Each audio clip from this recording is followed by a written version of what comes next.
All right, this is part 3 of 3. If you missed the previous ones, go take a look. But this is 145 things to do with your listing. I'm only halfway through. Let's hope we can get this, unless you might have to get part 4 tomorrow. But let's go. SEO and Google friendly steps. I've got a few of them. This is number 85. I'm Tristan. This is your Daily Real Estate. It's a podcast. It's a show, 5 minutes every day, approximately, on things you should be doing for your business. 85. Write a blog titled Inside a, and then your neighborhood home. So for example, Inside a Malibu Home. Blog's easy. Make sure you run it through ChatGPT or Claude. Ask it to give you FAQ because ChatGPT and Google love pulling from the FAQ to create more AEO for you, or GEO, right? So make sure you do that. That's number 85. This is episode, by the way, 722 through 724. If you need this, message me and I'll send this over to you. And if you're watching the short, just mention the word numbers, 145, 145, and I'll send this over to you there. 86, write what price buys you in city, featuring the home. So for example, what $500,000 buys you in Thousand Oaks, California, and then feature the home. This, depending on the price point, could be like, whoa, that's crazy, or whoa, that's amazing, right? But it gets people talking. Next one, 87, write a comparison blog, 3 homes in Malibu with incredible backyards. Boom, boom, boom, all 3. And then what you could do if your brokerage has 3 listings, use 2 of them that are your brokerage, and then the main one, the one you want to feature, is in the middle, that's yours, right? 88, add the listing address to a homes for sale page on your site. Easy. Add alt text to photos for search. So just name your photos, please. Like put the address and what people are looking at in the picture. For example, if it's a backyard and it's 123 Brilliant Street, Thousand Oaks, California, we'll write all that out and put backyard picture. Easy. Next one, link the listing across multiple internal pages. That's a good one. If you don't know what that is, we can go into it, but not today. Just Google that. You'll find it pretty fast. All right, collaboration opportunities. This is a good one. I don't see agents do this often. I did have one agent over the weekend text me that he did this, and he did quite well on it. So that's why I remembered this one.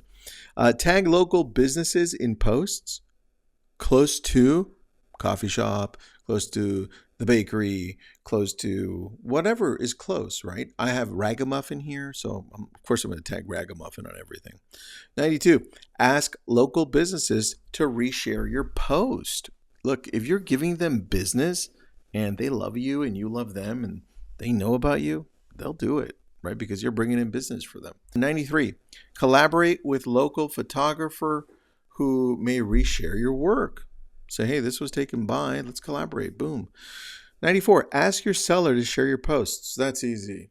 You should be doing this one. This was, especially if they have some following, right? Wherever they have the following, ask them. 95, ask neighbors to reshare your posts if they want more great neighbors. This is an interesting approach. I haven't tried this one. It was one of my agents who told me about this one. I'm like, okay, how'd you do this? How'd you ask? I want to know, right? And what they say.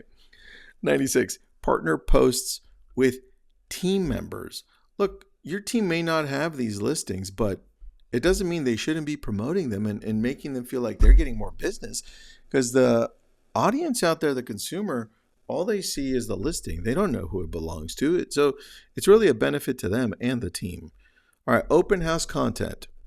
97, post live video during the setup, post a countdown reminder on stories, post a what to expect at the open house clip, interview a visitor, no faces, about what they liked. Easy. Unless they want to be on it and you have the paperwork to have them sign off, pretty easy. Record a short, busy open house clip, or look, if it's not busy, slow open house clip. What did you do while you were there if nobody showed up? You caught up on work, you ran around the house, you cleaned the house. Easy. Post a wrap-up video after the open house. share comments people made about the home, share an evening or morning exterior shot. Pretty good. Ongoing reminders and follow-ups. Number 105, weekly update video for the seller.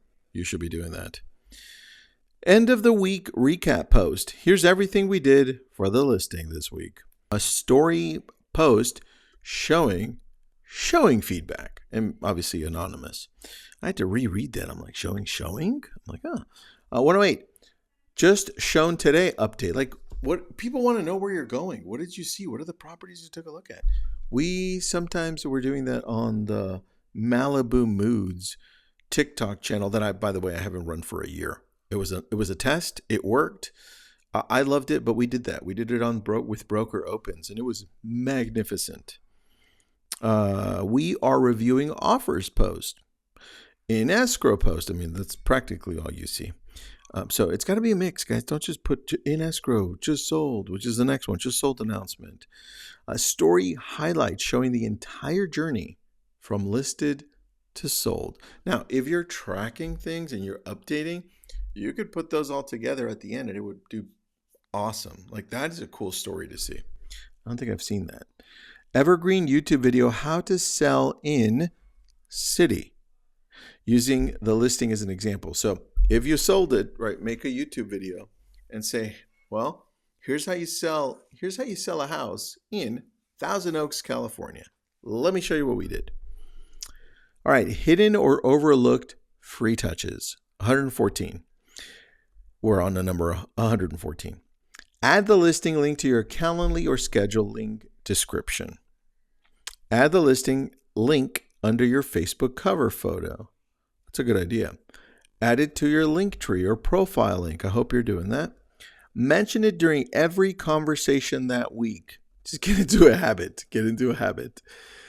Add it to your voicemail greetings for a few days. Hey, thanks for calling. It's Tristan. I can't get to the phone right now.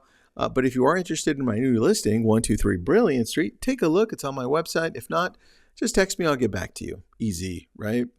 What do we got? Use the listing in your Instagram broadcast channel if you've got one. Turn the listing into a short educational reel. Three things buyers love in this home so far. What are they? Add the listing to your email auto reply. Post a story poll asking, what price do you think this home will sell for? That's a good one.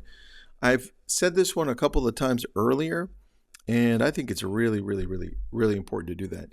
People love answering polls. I would put this one, post a story poll asking, what price do you think this home will sell? I'm going to push you to put this up in LinkedIn as well and do it as a poll.